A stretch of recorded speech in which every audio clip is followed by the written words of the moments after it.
Hello, everyone. I'm Jean-Claude at BeyondMystic, and welcome to this very special deep woo episode. Title is The Sacred Temples with Robin Mcclevy. But before we introduce our new guest, let me introduce our co-host for tonight. Of course, it is the amazing Janine Jean-Claude. You can find her at Sending Ravens here on YouTube and also at Tarot by Janine. Janine, welcome back to the show. Hi, Jean-Claude. Hi, Robin. Hi, Janine.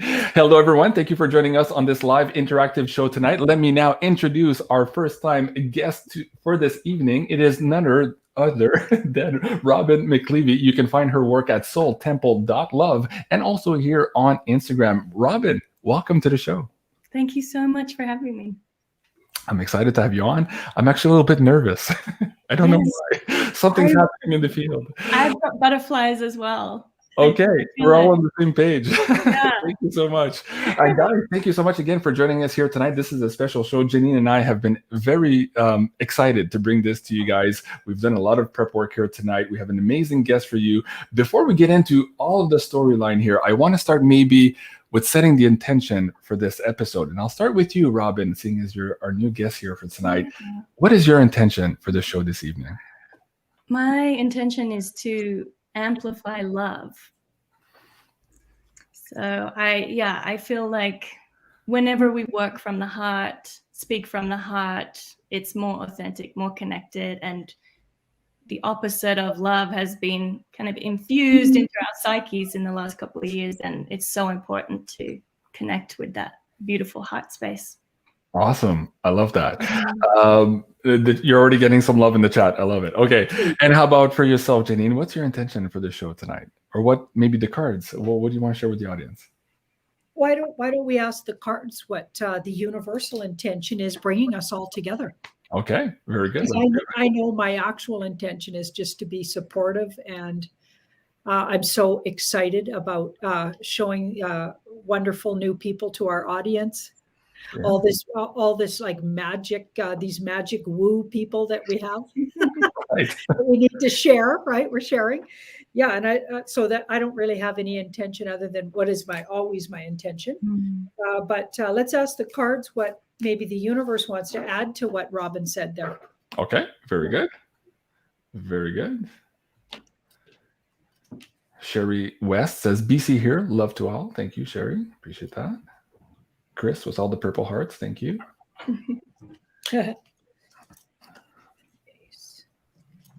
Well, the universe looks really excited to have Robin here and saying that it's a big healing. There's a lot of healing going to go on here. Mm-hmm. And because that intention was put out there, with asserting an intention before doing something is like using your magic. And a lot of healing's going to happen because of that. So like just even saying that out loud could bring everybody into the right frequency. I mean, words are magic and your intention is magic. So you add those two together. And I can see, Robin, you're wearing even like the color of a rose quartz. Oh, yeah. This is a kunzite. Oh, which marries the mind with the heart so that we don't over-intellectualize. We harmonize the mind and the heart. Okay, but your blouse looks like the heart stone. Yeah. You get it from a distance. Yeah, it actually looks like that light pink. Yeah, which is like rose quartz, which is all about love. Mm-hmm. Perfect. Guys, I'm seeing so much love in the chat already. You guys are amazing in the live chat. Thank you so much. And thank you, both of you already. Before I forget, Robin and Janine, for agreeing to be part of the show and sharing your beautiful, amazing energies of love and wisdom here with the audience tonight. So let's dive into it. The first time question to my first time guest goes like this, Robin. Mm-hmm. How did the universe conspire to bring you to the work you're doing today? Let's start there. Well, that's a multifaceted answer, I think. Do you want me to start from the origin story? Whatever you like. I'll probe you for more questions after. Whatever you feel guided. I'm very connected to Janine, and I'm a huge fan of hers, and I really admire the way that she works. So I've learned a lot from her over the years. And the universe has really conspired to bring me here. I had a 20-year career as an actor, and I've slowly emerged into my full spiritual self, which I always knew that I would in my 20s. I just turned 40 this year, and it just slowly kept happening year after year. I got more in touch, and a big influence was, I gave birth to my son 5 years ago. That was an awakening of my power. I discovered human design, and that awakened my energetic intelligence, shall I say. And then my mother passed away. So I have been in this like evolving portal after portal, just kind of elevating my consciousness. Hasn't always been pleasant, but it's been right for me. And I feel that I've arrived here with you two beautiful souls because I've been called in to share my story. Okay, very good. That's a good start. If you watch my shows, I usually go a little bit further back and ask my guests how about their childhood. And I'm curious about yours. How did you fit in as a child? Did you feel that you were perhaps different than other people? Did you feel perhaps you were always looking at the stars? And maybe did you have some visitations as a kid? Let's dive into that a little bit. Yeah. Oh, I love this. I was an only child until I was 12. So I spent a lot of time alone. I spent a lot of time in nature with animals. I had dog, horses. The horizon always felt like it was a refuge for me because it gave me so much perspective. And I grew up in Australia. I guess I was different. I wouldn't describe like visitations as a child, but I was very connected to nature. And I also enjoyed parody a lot.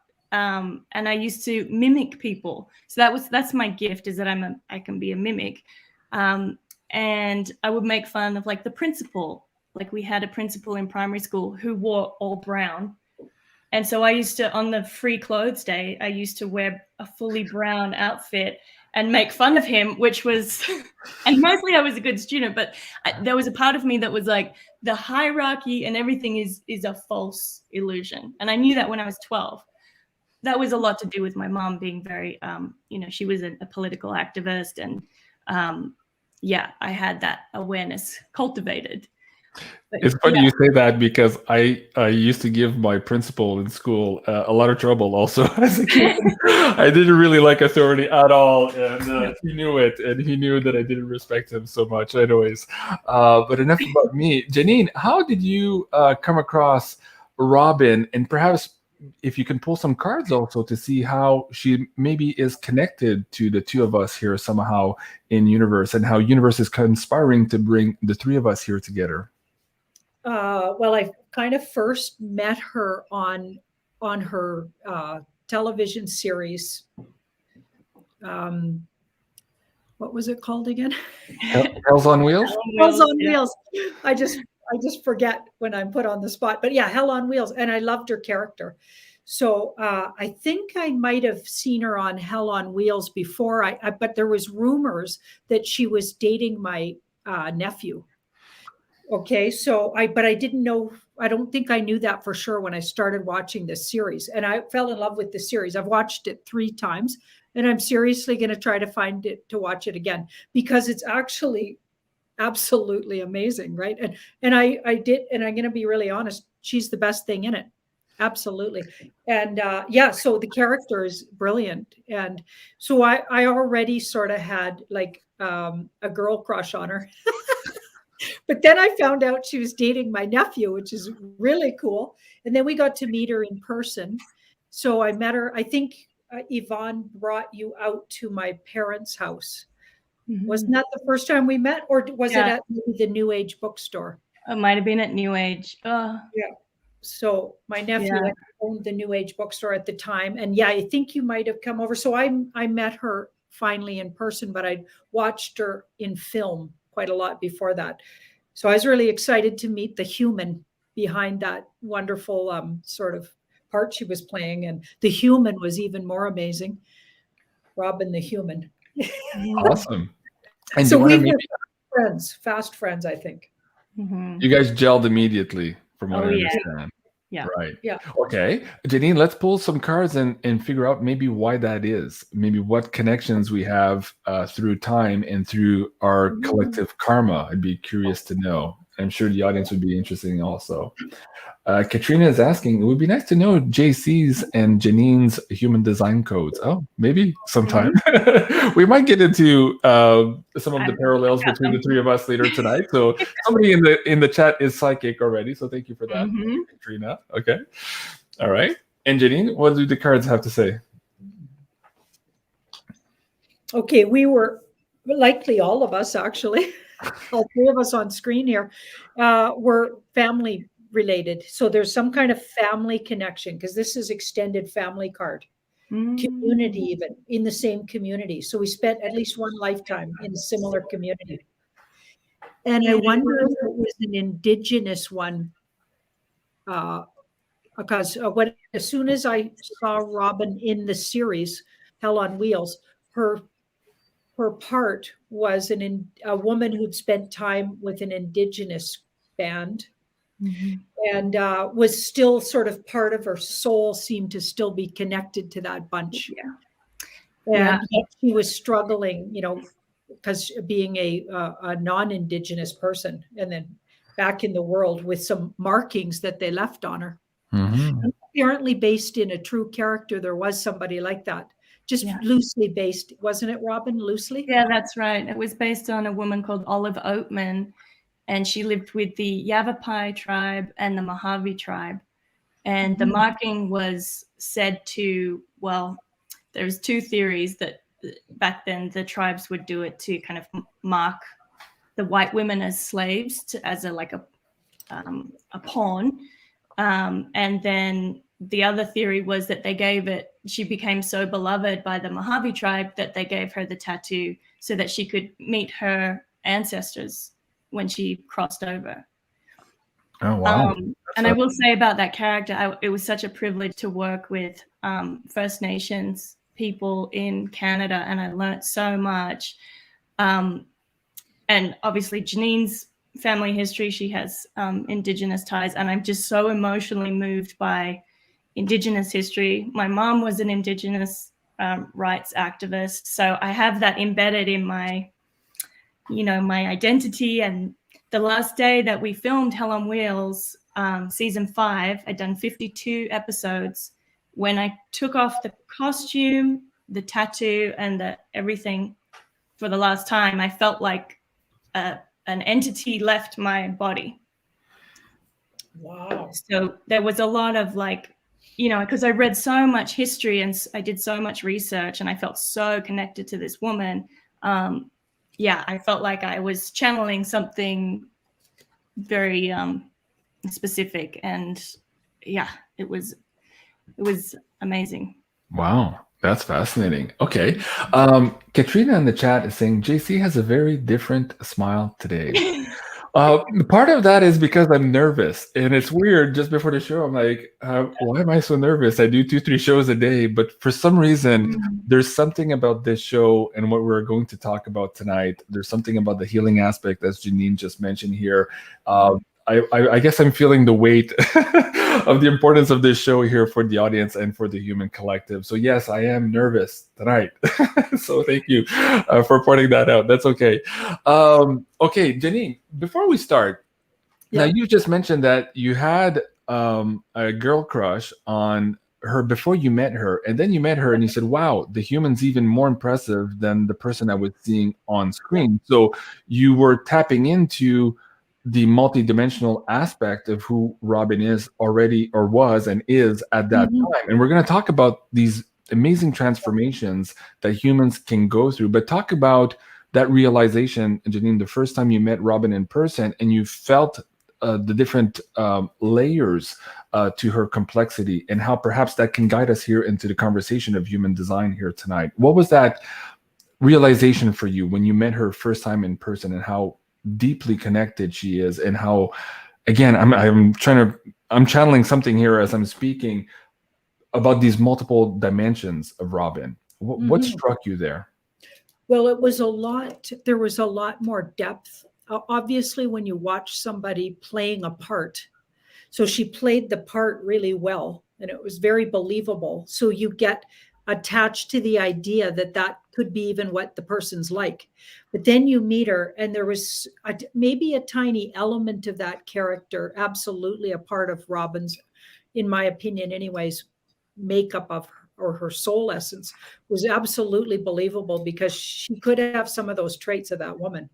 That Robin played the part of. But then you get all of these other layers, and it's just fascinating when all the other layers start revealing themselves, and philosophies and connections. And then the fact that her and my nephew were connected, that was fascinating.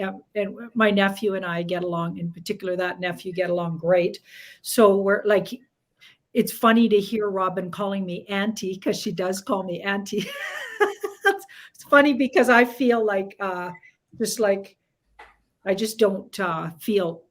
I feel like they're wise old souls. Like I don't feel like I'm elder to them, even though definitely I am, and I look it. But but I don't. I feel like we're so on equal terms. It's like they're both such old souls. So I got to know the deep depth and the old soul of Robin and the more spiritual aspect of her.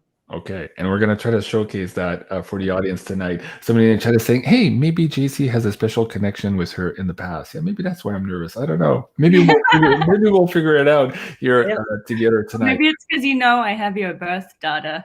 Oh, maybe that too. I was like, oh no, I feel naked. I don't give too much details of myself to most people, so that's interesting. Okay. You've just described here in the intro that you were an expert at mimicking people. And so the art of transformation was very natural to you, to go from one character to another character in your career. But let's talk about maybe how you did that on steroids, going from that career to what you're doing now. That was a major transformation. The gulf is very wide between Hollywood and here, the work you're doing today for the benefit of humanity. Let's lay down some track here and explain to the audience what that transformation looked like. And then we'll get into some of the tools that you use to accelerate that transformation, and then how maybe some of the audience members can empower themselves with those specific tools. So let's get into that a little bit. For sure. I mean, I think a lot of children start acting when they're young as a survival mechanism. And with my mother, and Jim Carrey describes this, he was always being the clown to try and cheer up his mom, who was struggling with depression. And my mom, had a lot of depression as well. And she was a single mother. And I discovered very quickly that being the clown and being entertaining, putting on voices, making fun of people, it brought my mother a lot of joy. So I really started from that place of trying to uplift my mom. And then as I got older and chose it as a career, I started when I was 18, and I went to a drama school in Australia where Cate Blanchett and Mel Gibson trained, and I became very serious about the craft. And then I was a theater actress for 10 years more, and I was very serious about communicating, the human condition. And I lost my sense of humor. I lost my clown because I got very dedicated to the dramatic actress in me. And this is a photo of me with Cate Blanchett and Joel Edgerton in A Streetcar Named Desire, which was directed by Liv Ullmann. If you know European cinema, she's an icon. And yeah, it was a beautiful project. But, night after night, especially with theater, it's like running a marathon.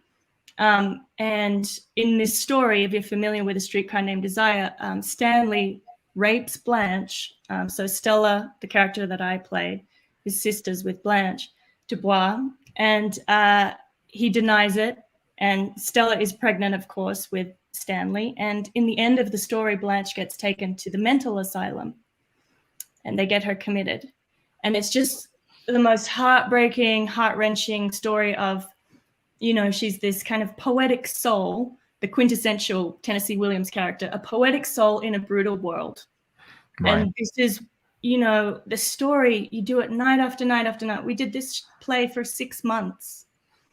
And I think I mentioned to you the other day, you know, the subconscious mind doesn't understand the difference between fiction and reality.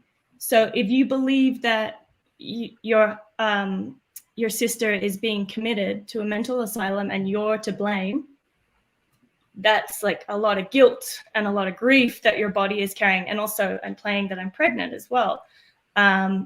So yeah, the physiology of make-believe, even if, you know, my intentions as an actor has always been to help heal, because I wanted to have an elevated purpose. I never did it to get famous or be seen. It was always to like cultivate, hopefully, compassion in the audience, because that's, you know, a theme from childhood. Prince, you know, the music icon, he talks about it in his autobiography. All artists who are worth their salt want to help humanity on some level. And he was trying to harmonize the disconnect between his parents. And I think that was my mission as well. That essence came from, how can I heal that, you know, that disconnect between my mother and father, who divorced when I was very young. So then, yeah, long story short, I got into, you know, I went to Hollywood. I lived there for 10 years. I was on Hell on Wheels for 5 years, and it was a beautiful show. But again, like that character, she was suffering. Yeah, that's me on the red carpet. Like it's such a, once you leave the theater world, which is actually very humble and has humble roots, and you go into Hollywood and it becomes, you know, a very capitalistic pursuit for everyone involved. It's like you have to commit to the red carpet face and then your character, and where are you in that equation? You've got the face that represents the story, and then the face that represents the production and the show. And I was always desperately trying to, like, in every Q&A, I would philosophize and try and be really deep, and because, you know, that's in my nature. But I could never really authentically be me and say, you know, really transparently. I was always using the paradigm of the show that I was in and the character to express my personal beliefs. So yeah, my major transformation came when I had given birth to my son, and I realized, wow, I'm really powerful. I had a home birth, and it was a huge awakening for me. And after that, my career it didn't feel satisfying. And every character I read for, every role I read for, I was like, this is pathetic. Like, this doesn't express the depth and the power that I want to communicate.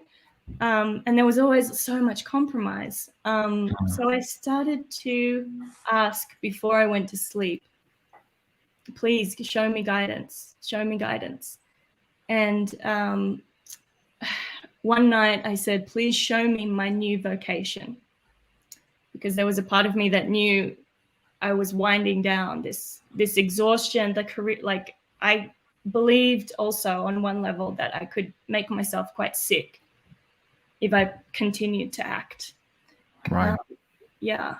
And so anyway, I had this amazing dream, and I died on set. So there was a black shadow where my body had fallen, and everyone, the crew, everyone was standing around, the directors, and they were looking at my shadow saying, oh, wow, she was such a great actress. Oh God, that's too bad. She was so good. And I was walking around them on the perimeter of the set going, no, I'm still here. I'm here. And I promise I'll be more careful. And I woke up so distressed from that dream. But then one thing kept on leading to the other. I started studying dream work. I'd already studied Hawaiian massage and spirituality. That kept coming back. I studied herbalism. I discovered human design, and I realized my energy type. For anyone listening who knows about the energy types, I was a projector, which is one of the most sensitive and intuitive and exhaustible energy types in the human design system. Mm-hmm. And I realized, oh yeah, I've been suffering from burnout. I've been pushing myself. I've been exploiting my sensitivities in my work. And I'm not feeling properly seen and properly valued. And part of the craving of the projector energy type is that we be recognized for our gifts and our guidance. We're really here to be guides. And so when I discovered that, I was like, oh, this system's giving me permission to rest. It's giving me permission to step into my authority and my depth that I'm craving to be sharing. Right. And it all just snowballed from there. Yay, projectors! So life-changing. It's like the best gift. And I don't know if you're a hermit, universal hermit, but yes, and we need to wait to be asked. So as projectors, we need to wait for the invitation. We don't need to hustle. And I spent a couple of years hustling in Hollywood, writing shows, trying to produce, and I just continued to burn myself out. Right. So yeah, human design totally shifted my perspective, got me in my authentic self. And I just continued to, well, I birthed 2 businesses. I birthed Birth Temple, which is my birth education and emotional support business for pregnant families, and then Soul Temple, Right. which is my spiritual mentorship business. And it feels like I can finally be myself and share all the wisdom that I've had all along that I've kind of been suppressing or redirecting. And yeah, it's wonderful. Wow, it's amazing. So people in the chat are saying, wow, this is so opening. They love the conversation. So thank you everyone for bearing with us. If we have time, we'll try to get some questions in at the end of the show, but we still have quite a bit of information to go through. So I want you to explain what the human design is. We've already had a show here on Beyond Mystic, so some of our audience is familiar with that. But before I get into that, I want to go back to this idea of you playing these roles. And as you were talking, you mentioned something about how your subconscious didn't know the difference between reality and basically these roles, these make pretend roles that you were playing, and it was affecting your psyche, it was affecting your body. And I wanted to bring up maybe 2 pictures of some of the more dramatic scenes that you had played on the show.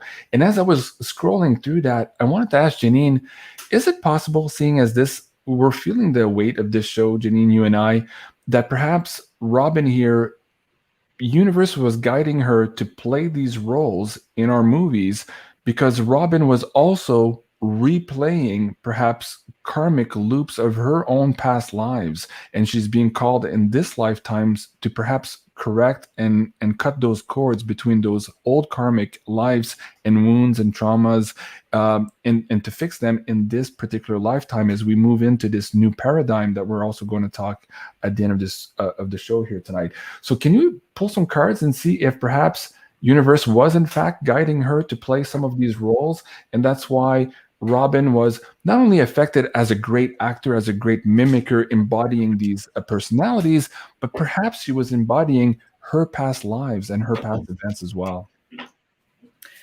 Well, as you and I have been getting a lot on a lot of shows, almost everybody going through this time right now has likely been somehow pillaged.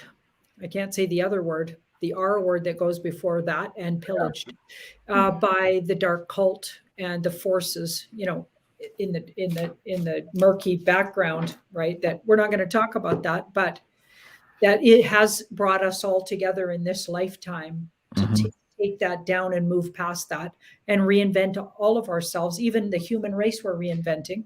So on a bigger level, but similar to what Robin's been going through, which is reinventing herself. Finding a different way to be in the world based on her new knowledge of who she really is and giving herself permission to be that person.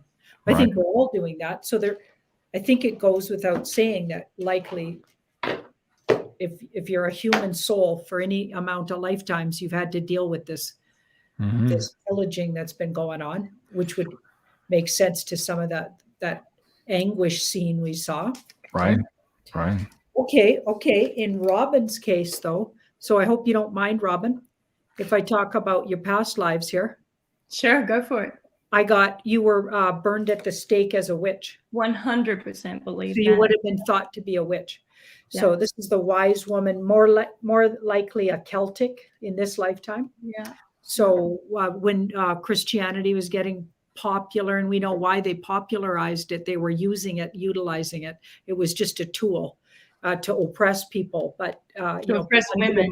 Yeah. Right, in particular women. So you would have been a pagan woman in those times and would have been very learned in herbal magic and food magic. And by the way, Robin, all of those things you helped me with food-wise. Robin really helped me out recently with a new diet for myself and just a few little tweaks to what I was doing. And I'm literally changing my whole energy because of it in a good way. Wow, good. Yeah. And That's hopefully awesome. transforming my big tummy, which is a good thing. We're only filming from here up. Yeah. But your wise tummy, your wise tummy. Yeah. So we're working on these things. And Robin knew. She just took me to this really health food sort of superfoods place and just knew her way around it as if it was second nature to her. So herbalist and everything. So I think you were like that kind of a healer. Yeah.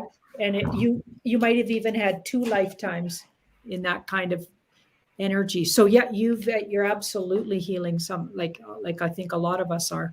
And let me bring you on, Robin. I didn't cue you before the show that I was going to ask this question. How do you feel about that? The fact maybe now going back and looking at these past roles and some of the visceral kind of emotions you were feeling as you were playing that, does that make sense now? When you look at it's always made sense. And I think I've always been very conscious of the ancestral healing that happens as well. So not only from the karmic past lives, but from my ancestry, which has included, everything from, I have royalty in my family, I have convicts in my family, I have women who were shipped from Ireland to Australia and who had their heads shaved and had vinegar poured on their heads from a great height. My mom was also a historian, so I'm very connected to like my ancestry and my lineage, and I've been conscious of like, I'm healing, lack consciousness, poverty consciousness, disempowerment, being burned at the stake 100%. I feel like my struggle with like being transparent about my spiritual gifts this lifetime has been a fear of being, reprimanded, destroyed for burned at the stake again. Yeah, exactly. But it feels so good when you find your community like this, and it's a safe space to articulate everything that you love and feel passionate about. And we've been robbed of our intuition in modern culture because it doesn't allow for sovereignty. It doesn't allow for internal guidance. We can't be dictated or controlled when we're in touch with that. Especially when our speech is being curtailed at every level, and I don't need to say the C word, but it's very refreshing to be in community and to be in alignment with our soul contract and our soul mission. And I think you've made that transformation in there. So let's start talking about now human design, what it is specifically. There's a few people already, they know who they are, all of this architecture, but let's maybe give an overview to the audience of what that is, how this technology basically works. And then I'll probe you for some more questions and maybe ask Janine also to fill in the gaps here. Yeah, so human design is it's a beautifully integrated system that was channeled, and I like to say that it's mathematically perfect. So it combines the I Ching with Western astrology, the Kabbalah, so the tree of life, and the chakra system, and it really is like an energetic blueprint of how your soul wants to operate in this lifetime. And it's the thing that I think I love most about it is that it helps you love and accept who you are. And it creates really healthy boundaries for your expression in this lifetime. And I'm really big on boundaries because I think they're like the thermometer for your self-respect. Mm-hmm. And from that place, you can cultivate self-love. So yeah, it's a very intricate system, but the basics of it are that there are 5 energy types. So you've got generators, who are about 60% of the population, and they're here to work and build. Then you've got manifesting generators, which you are, JC, and you're similar to a generator, but a little bit more creative and fluid in the way that you create. Less concerned about sequence and more concerned about sampling and experimenting and exploring and then creating from that place. Then you've got projectors, who are a non-energy type, or we say that we don't have a motor and we need to be around others with a central motor, which is the sacral chakra.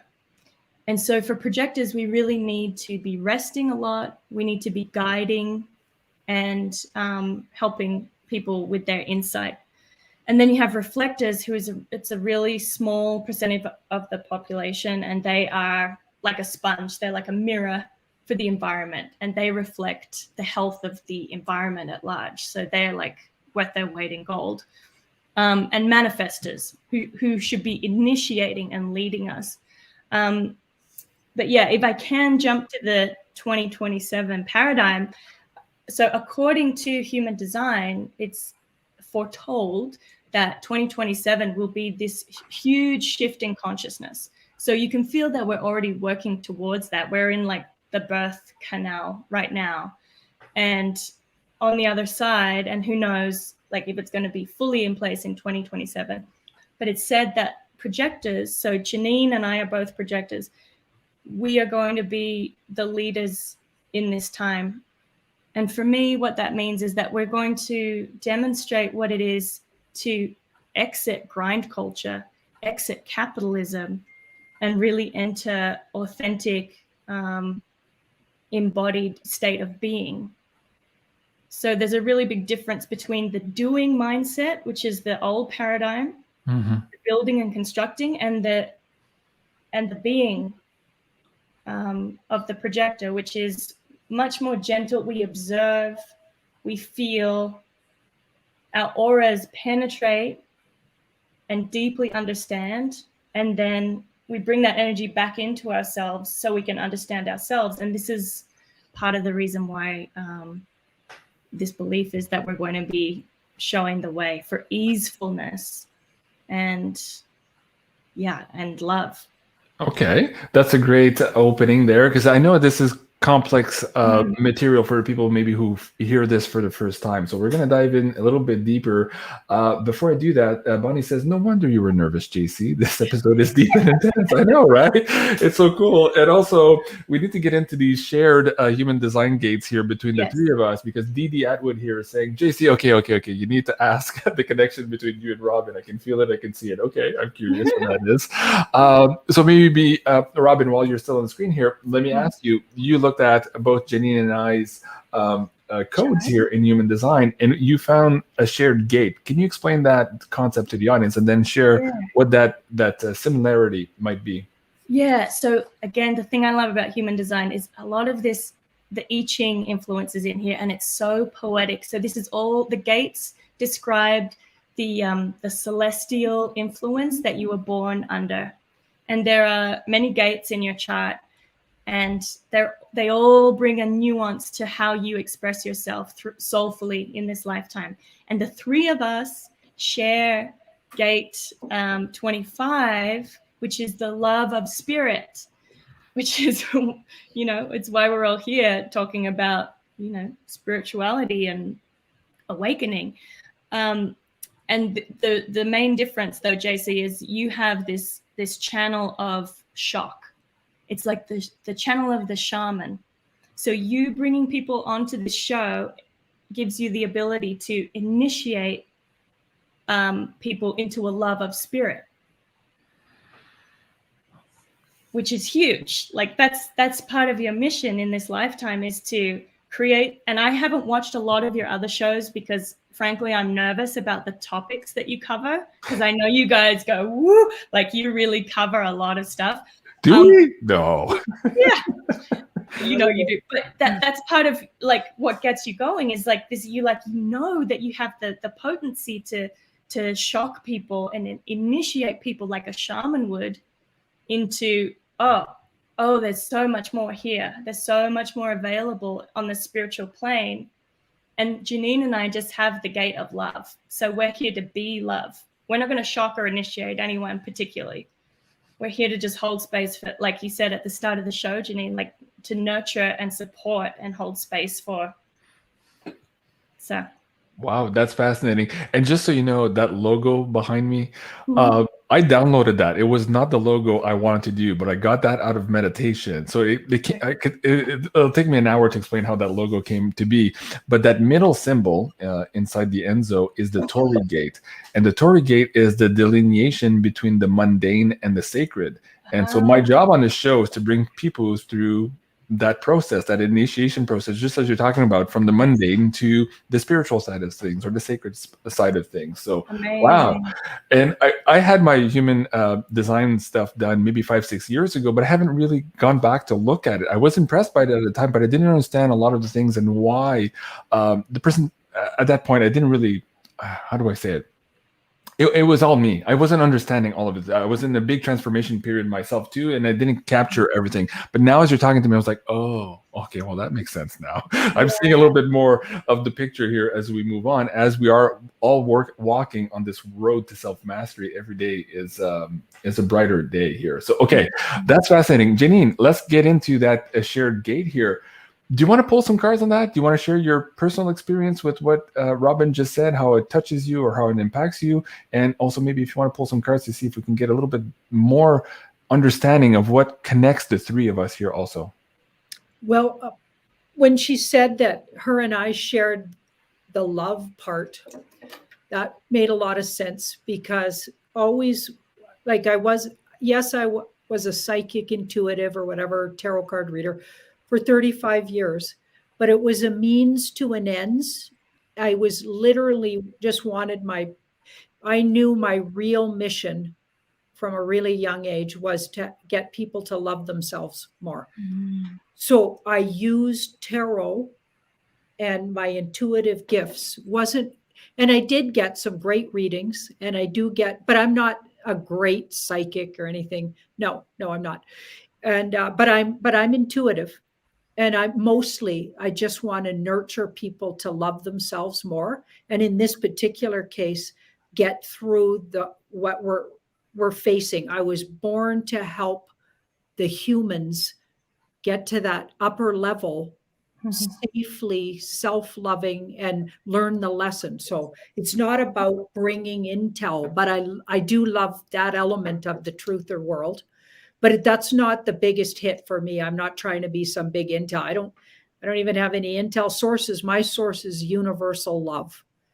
So I totally agree with Robin, what she said. I'm not trying to be anybody's guru either, but I see the shaman aspect of you. So when she said that just makes sense, because you're bringing all of these people. So you're bringing all of this woo to a whole lot of people, and you're making it so it's digestible, because a lot you're using humor, and you always take all of your guests a little further and a little further with every question. You don't just put up with like the shaman's death. You want them to deeply dive into their soul purpose and then share it with the audience. So everybody's learning. I don't do that. Yeah, you do. And everybody's learning, including the guest on there, that it appears that they're bringing this energy, but we're all just learning to deep dive into woo. Yeah. Wow, that's beautiful. Thank you. Wow. Okay. And humor is a big part of that initiation too. Like that's in that channel. You can choose to like provoke and entice people with this lightheartedness, and then you're just like, ooh, here's here's the deep question. You didn't see that coming. And it's like Right. his ability to balance everything. I get in trouble sometimes because apparently I laugh too much or I giggle too much during my show. But yes, I try to bring we need it. humor. Yeah. Speaking of humor, you said you had a dream that you died on set. You weren't by any chance supposed to be in this movie with this guy, were you? No. And JC, I cannot laugh at that joke because my friends and colleagues knew that cinematographer who died. It's just wow. So yeah, see, you've shocked us into an initiation, right? Like the problem with that set was, the hierarchy was all out of whack, and they weren't honoring the workers. And there's, this is what we're looking at. These structures, they're very flawed, and no one should have to. It shouldn't cost you your life to be on. Right, absolutely. Yeah, that was totally chilling. And what you were saying too about your transformation and how you got into what you're doing now, you also, like, through this dream, universe was telling you that your life was at risk if you were continuing down this path. And it kind of woke you up into saying, wait a second, I'm not in alignment truly with my soul purpose. And so this dream was that shock for you to wake you up to say, hey, wait, you're on the wrong path. And if you continue, this is where you're going. And I'm sure for a lot of people right now, these last 2 years of this event going on around the world has been horrible. But at the same time, I keep repeating to the audience, yes, but no. At the same time, it's also been a catalyst for positive change if you decide to take action and to be in alignment with who you are. Because now universe gave you that opportunity. It said, hey, work from home. Take it easy for a while. Maybe stop watching Netflix and empower yourself and learn what the hell is going on this planet. So let's talk about that transformational process also for you, that catalyst for change. The dream was one of them, but now learning these tools is what really propelled you moving forward. And maybe here, talk about, if you want to share, some of the pitfalls in this transformational process, right? Because a lot of times when you transform from one person to another here, you become alienated from all your friends, from your family, who suddenly look at you and like, Robin, who the hell are you? Like, you're not the person I married, or you're not the person I used to go to school with, or whatever. How was that transformation for you? And share maybe some tips there on going through that process, because a lot of people in the chat here are going through mourning of the person they used to be and the connections they used to have. We're all going through that right now, and I think your experience might help them maybe move a little bit faster here through the process with a little bit more ease. Yeah. So exactly what you're talking about is the ego death. We're all experiencing it in some way. When I had that dream, that was the ego death. And all of us right now in this time are having to look at what we've clung to as part of our identities to cope in the matrix. So our wealth, our status, our community standing, our identities that are, palatable and acceptable. And a lot of us are experiencing this awakening, which is usually characterized by craving deeper meaning and wanting to help others. So that's a beautiful thing to crave. And it's something of substance that we can celebrate. But then, as you say, the difficulty is, when you start aligning with your spiritual gifts and you become more soulful and people don't recognize you, it can be really isolating and very lonely. And here we have the dark night of the soul. But as we all know, and we use these cliches because they're accurate, it's always darkest before the dawn. And we're in this really dark space right now where we're just seeing these glimmers of light. And the reason I started Soul Temple was because I wanted to assist other people who are going through these ego deaths and really acknowledge them properly as rites of passage, because we are so deprived of spiritual acknowledgement in our culture. We get celebrated if we make money or become visible and famous.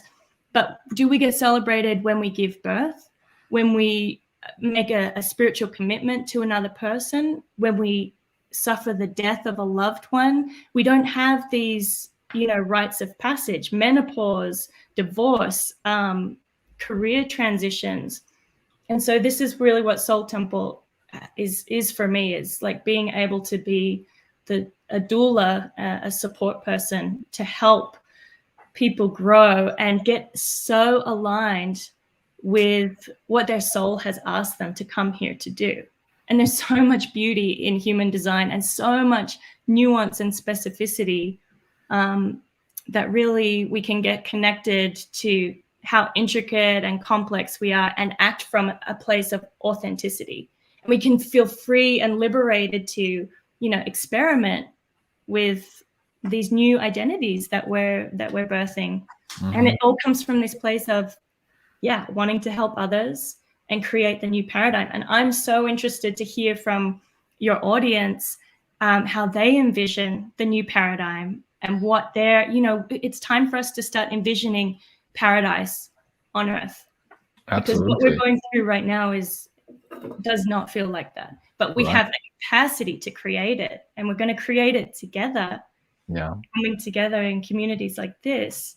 And like Janine was saying at the start of the show, like speaking it out loud, expressing it, just beginning to articulate it that's where the magic is. Yeah, absolutely.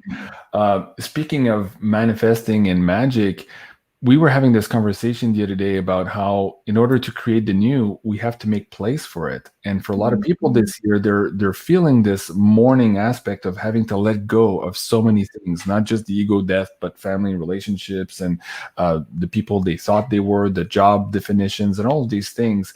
But when you let go of things on your field of view, it creates room for new things to come in. And so the beautiful Robin, for example, coming to show, Janine coming into my life, that's because I made room by letting go of some of the things that no longer served me. So although that is a hard process to go through, I want to share that with the audience that yes, there's a lot of positivity that comes out from that as well. If you stick with it, and if you're true and you're standing into your authenticity and align with your soul contract and your soul mission, again, like Robin just said, that's where the magic is. Stella says, yeah, love is the answer. Absolutely. So guys, if you have any questions for Robin, now's the time. Please start populating the chat here. Please put your questions in high cap. It's going to be a little bit easier for me to pull out from the stream here. There's quite a bit of you in the live stream. While I wait for those to populate, Janine, do you have any specific questions listening through this whole process here for Robin? Let's start there. Wow. I was blown away by what you were saying, Robin. Wow. It reminds me of when I was learning astrology. It was like also a system to understand what your purpose is. So these systems are so, they're like the keys to understanding ourselves. And I'm sure they were channeled to people, from greater universal love. So we could understand and sort of navigate our human life here. I just found it fascinating. Can we pull cards? Maybe Janine, somebody's asking here, Hayden Baker, Robin, do you do human design readings? Why, yes, she does. We'll get to that in a second here. But maybe let's ask Universe why Robin was chosen to be the bearer of knowledge here in terms of human design, and also the birthing soul temple complex here. We'll talk about that maybe in a part 2 of another show, because there's a lot of information there, specifically as it pertains to 2027 and this new paradigm we're heading into. And we didn't want to overload the audience here tonight, so we're going to stick to the human design part here tonight. Why did Universe choose maybe Robin for this particular role that she's playing now, as opposed to the Hollywood training wheels perhaps she was in before? A big part of it was her own self-love. So it was something broader to it on her own journey of self-love, but then because of her nature, wanting to turn around and do for others. And this is interesting because this is a sovereignty. Okay, you never say that word. Sovereign being, a free woman. Okay. And I really do feel that about Robin, that she doesn't like, and this probably came from her pagan roots and those lifetimes, but she does not like to be undervalued as her feminine knowledge. So that goes along with the empowering herself through birthing. And like a lot of women don't realize what an initiation birthing is. Mhm. right? So it feels to me like your own personal empowerment process guided you to realize once you learned it, it must be part of your personality. Now you want to turn around and teach others. Yeah. So your own path led to being a Gemini too. And on top of it, astrologically, you got a lot of Gemini in your chart. Geminis love to share. So they pick up on things and then they turn around and share with everybody. So they spread the word. So there's that too, part of your personality, that you want to share what you know. You knew all these things about healthy ways to eat, and even in one afternoon, I changed my whole diet. And Robin wrote out all of the really simple ways I could use these really simple ingredients, and it literally could transform. We'll see. Like, we'll give it 6 more months, see what happens. But you know what I mean? Like, you Yeah. have a way, Robin, where you learn something, you turn around, you teach it. It's Mhm. like you turn around and help everybody else up too. Mhm. Very good. Okay, well, let's get into some of this human design work that you do. Yes, to answer Hayden Baker, yes, she does that. So let's bring that up on the screen for the audience here.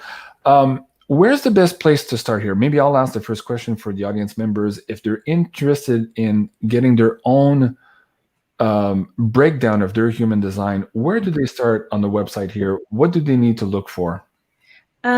So if you go into Soul Temple, and then you can scroll down from that page to human design.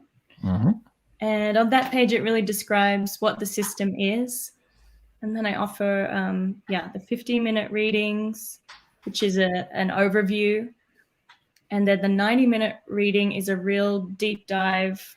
And the intake form that I send you is through the booking process is very detailed. So what I like to do is really focus on your gifts and where you are in your life in terms of your rite of passage, your ego death, whatever it is that you're facing, and really cater the whole reading to help you mobilize through whatever it is you're experiencing, and come out with tools and knowledge to start living your soul purpose and to feel really good about who you are and why you're here.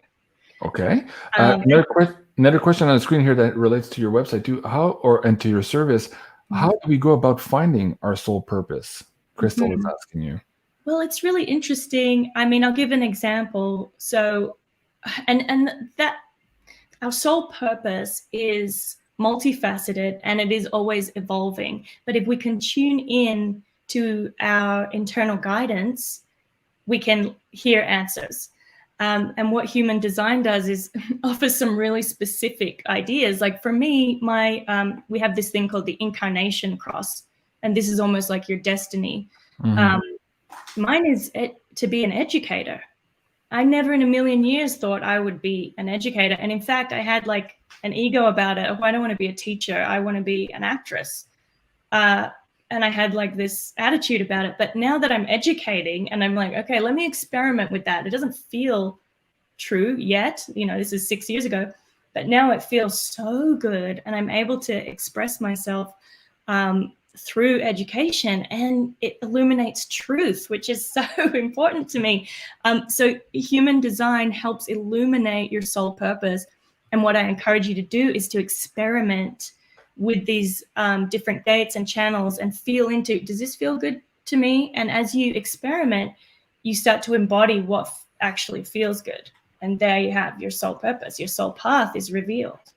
Okay, very good. Very good. And Claire is asking, you kind of alluded to at the beginning here, but maybe they're just tuning in now. How many different human design types are there in this system? Yeah, so there are 5 main energy types, which I described earlier. And then you've got your profile types. So we each have an archetype. So for example, I'm a hermit role model. So I'm supposed to be spending time alone, studying, feeling into my own energy, being quiet, so I can then step into this role model and demonstrate what it is to follow my soul path. So there are it's so intricate that you can go so deep with human design, and that's what I love about it. There's also like 192 incarnation crosses. Wow. Okay. And yours, JC, is the vessel of love. So you are here literally to create spaces of love. This is why I keep banging on about love tonight. It's just a big loving. And then Janine, a part of hers is like literally feeding the community. That's part of her, like, and she loves cooking. She's a brilliant cook, and she loves nourishing and nurturing people.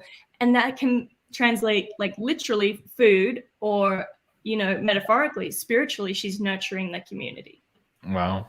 I can't wait to go to Janine's housewarming parties. We did one on live stream, and like, I could see all that food there, and I could just see Janine just like eat everybody, be merry and drink. Yeah. And it was just so amazing.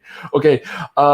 This year has been particularly, well, the last 2 years has been particularly difficult on couples as well. As we move through this initiation process, we're all at different stages of our understandings, and that's causing a lot of frictions in relationships. So talk about human design for couples and what you're seeing now in the work that you're having with your clients, and how perhaps that could help some of the couples out there right now who are struggling with this initiation process into this new world we're birthing now.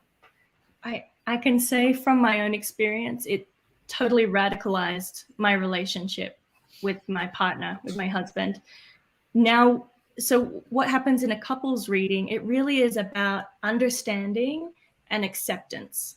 So if you can understand that my needs are totally different to yours, because what happens in relationships, of course, is codependency, projection of childhood wounding. If you're unconscious, this is, you know, going to be the root cause of conflict and arguments and disharmony in the relationship. But if you're bringing a consciousness and an awareness to how you're relating and what each other's needs are as individuals, you know, it's a total game changer. My husband now understands me so well. He's like, oh, you need to nap. You're not coming on this family excursion because you need a nap. I'm like, yeah, I need a nap and a snack. I'm not going on that hike with you guys. Right.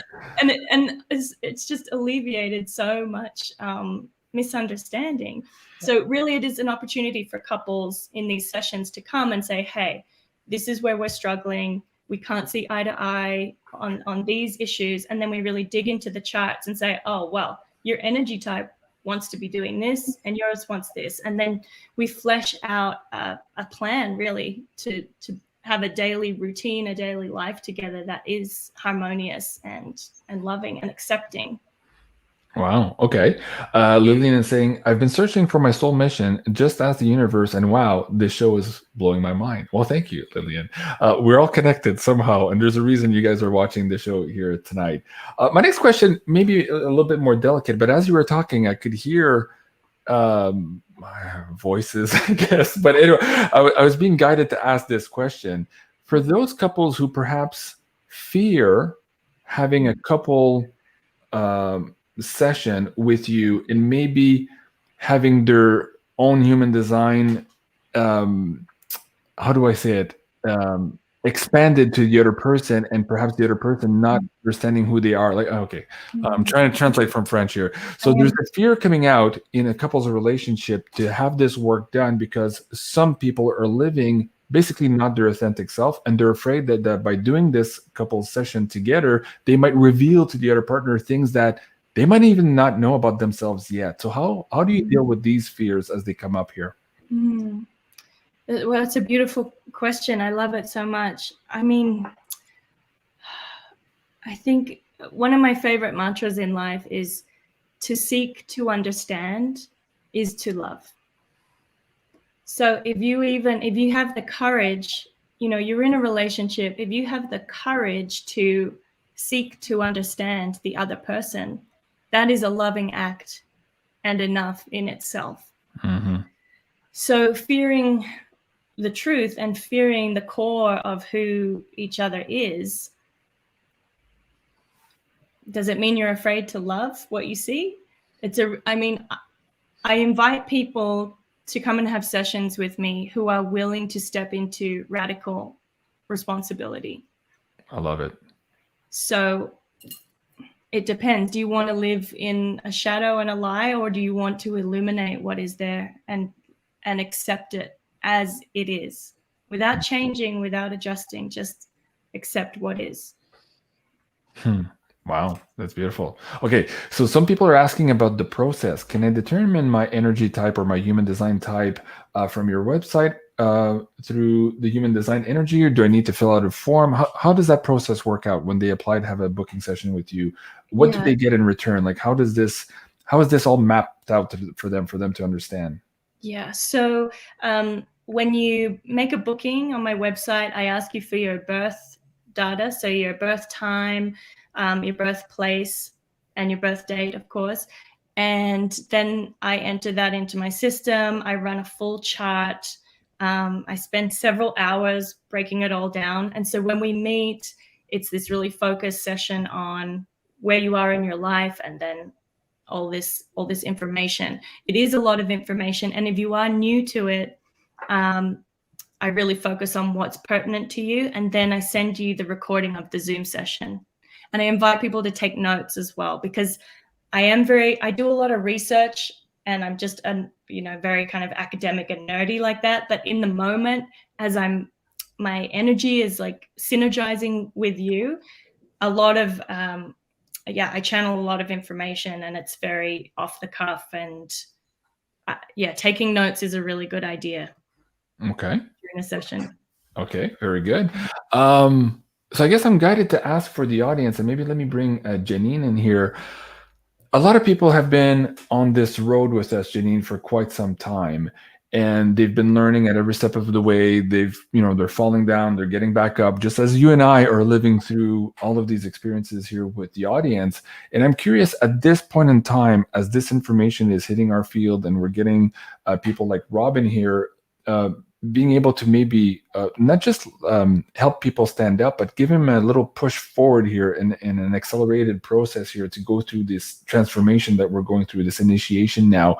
Can you pull some cards and maybe ask directly what universe can say would be to the benefit of this audience now to get more information on their human design, whether that's just for themselves or for their relationship? What can universe tell them?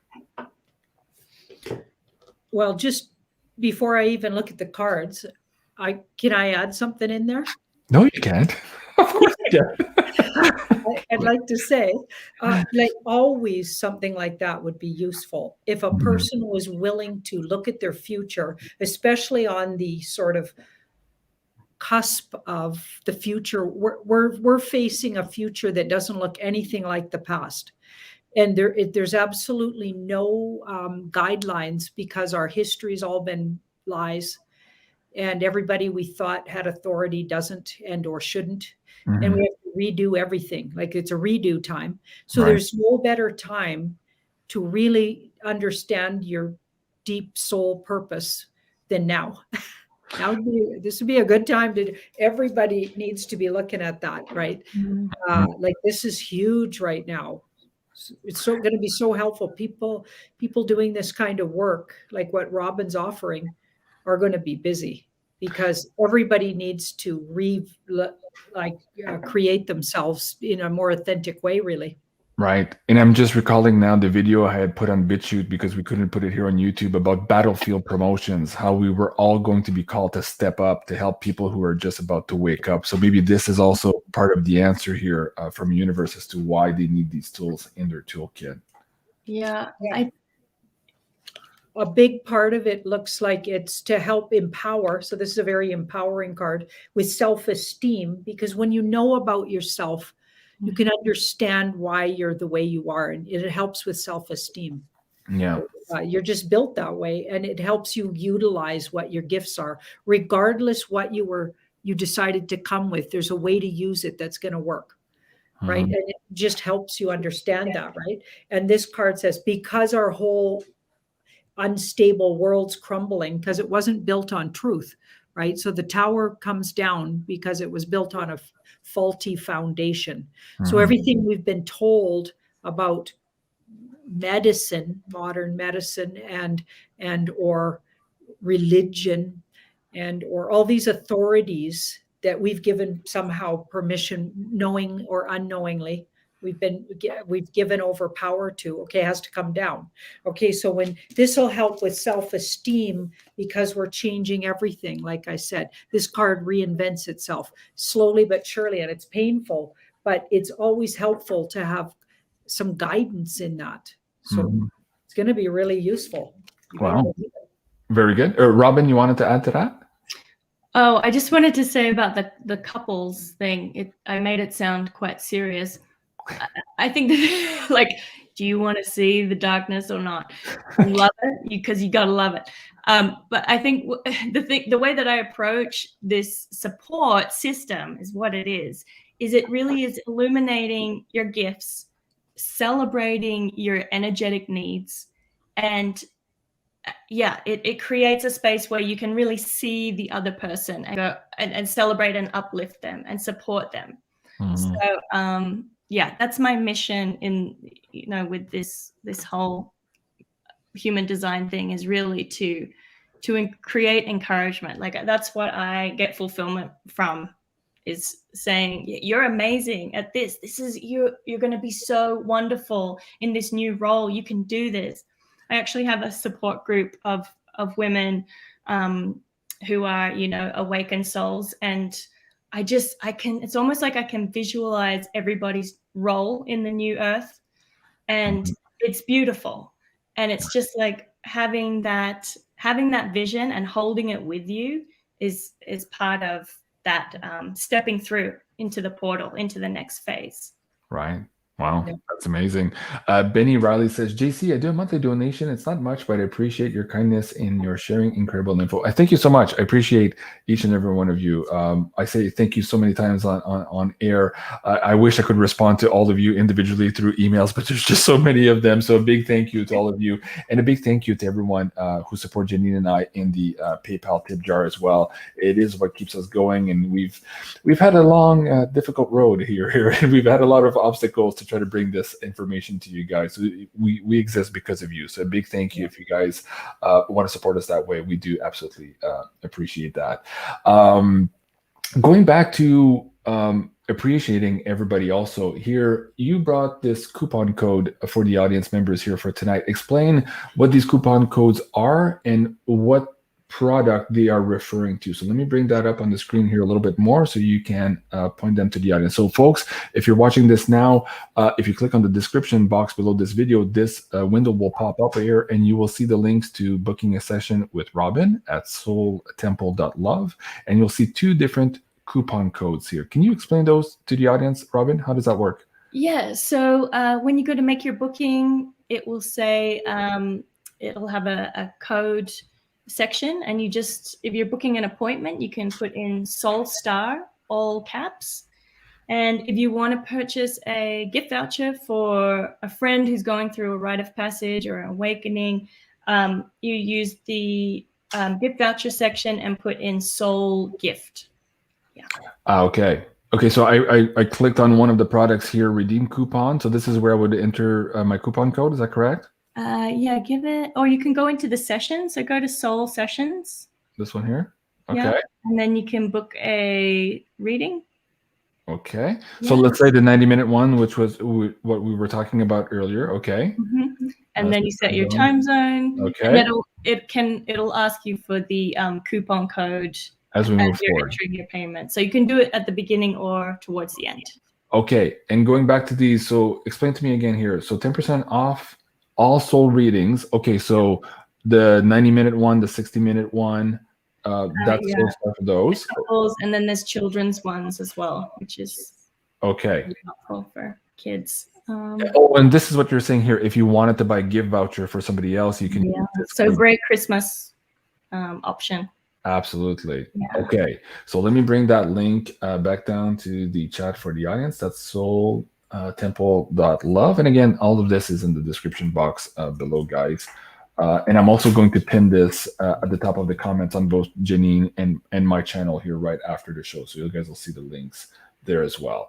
Robin, as we round up the show, is there anything else we're missing here? Did we hit all the notes we wanted to hit tonight. Is there anything else that maybe perhaps you're guided also to add to the conversation before we go? I think there are a lot of people realizing on some level that they are here to be leaders. And I just want to encourage anyone who's watching who has a gift that may feel dormant or like it's just on the precipice of coming forth, that this is like your soul essence wanting to be listened to. And stepping into leadership, we're going to need so many, awakened leaders to bring together community, to bring families together, to change the paradigm. I just want to say to trust that little voice, however that's coming through to you. Take note and listen. Wow. Okay. So that was the last words of wisdom. I love it. Thank you so much. And how about you, Janine? Anything else you want to add from your perspective? And then also I'll ask you to pull some cards here to see what universe wants to have as a closing statement here for the audience. I just love that Robin reminded me how much I used to love to cook for people. Not so much anymore. Like, I think I'd be inspired if there was a whole bunch of like-minded people. And I'll tell you, if you ever came over to my house and there was a bunch of all of a sudden spontaneous gathering at my house, I'm the first one looking through the fridge, trying to figure out what kind of curry I'm going to cook up or whatever. So absolutely like feeding the masses, but now I'm trying to feed them information because that's what they're missing, and hope. And hope, and not just hopium, but real hope, and what I believe is truth. So that's my new kind of food. But for years and years, I was the curry pot lady. Like, let me tell you, I was making the curries. And a sister-in-law of mine, who's Indian from Pakistan, she absolutely taught me how to cook curry. So I know how to cook curry. I'll tell you that. And now you're offering up food for the soul here. Yep, on food for the soul now. Food for the soul. All right. And do you want to pull a few cards maybe to see what universe wants to share with us before we end the show? So what does the universe want to share with this beautiful presentation we've had? Wow.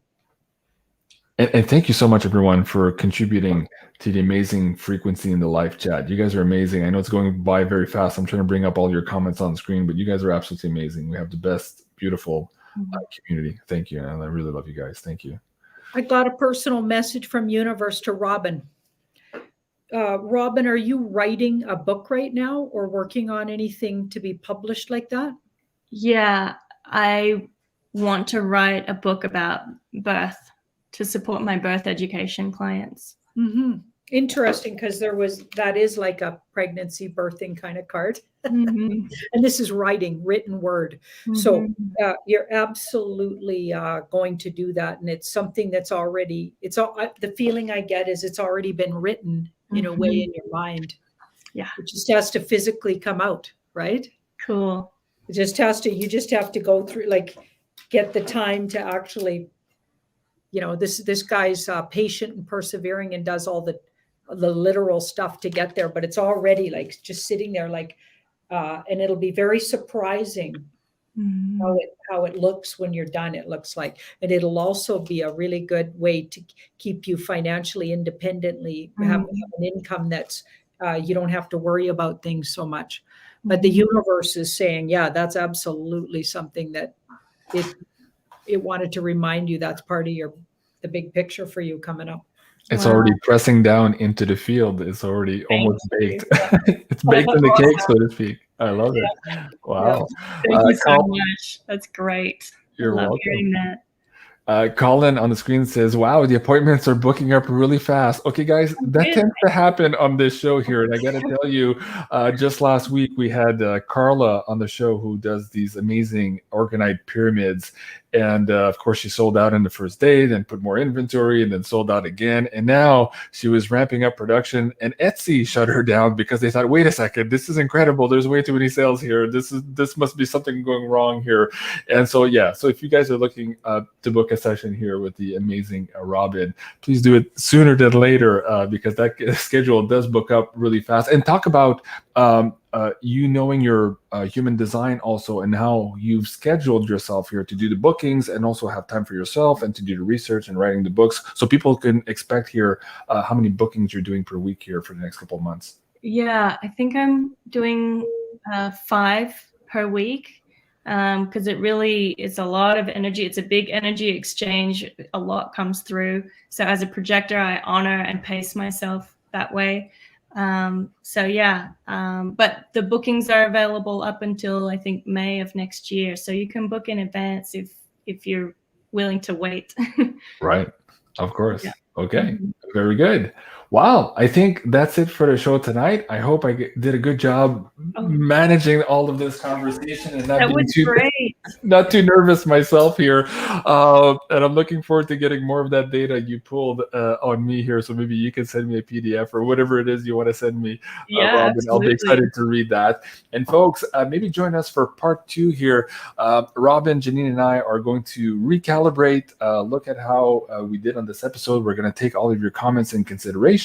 But we also want to discuss the other side of Robin Mcclevy here, which is all the birthing process. And I think for that one, we're being guided by universe to maybe wait there. There's something happening in the field. There's a lot happening on the planet right now as it pertains to that also. And so I think we're gonna follow universal guidance on that, but we will be back for a part 2 on that. So stay tuned and partie reprise, as we say in French. Well, folks, again, one last time, you can find the amazing Robin here at soultemple.love is the website, and we encourage you to go check out her Instagram as well and follow her there. I'll bring the links down below as well. And finally, you can go and subscribe here at Tarot by Janine on YouTube and Sending Ravens. This was part 1 of the Sacred Temples with Robin Mcclevy. I'm Jean-Claude BeyondMystic. Please remember to like, share, and subscribe. And we'll see you soon. Au revoir. Au revoir.